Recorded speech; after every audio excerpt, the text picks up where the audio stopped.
அனைவருக்கும் வணக்கம். சுப மாரிமுத்து திருப்பூர்லேருந்து.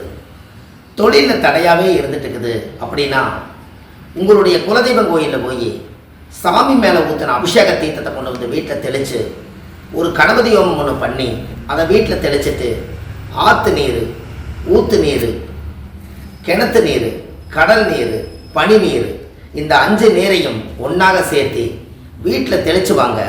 மழை தண்ணி எடுத்து வந்துச்சுன்னா மழை பெஞ்சா பிடிச்சி வச்சு வீட்டில் தெளிச்சிட்டு வாங்க. வரண பகவான் வர வர உங்கள் வாழ்க்கையில் தொழில் வரண பகவானாக மாறிடும்.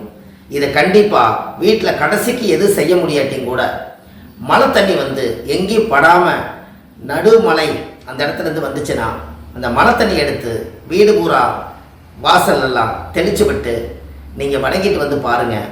இந்த தொழில் தடையெல்லாம் நீங்கி உங்கள் தொழிலுடைய வாழ்க்கை அற்புதமாக இருக்கும். நன்றி, வணக்கம்.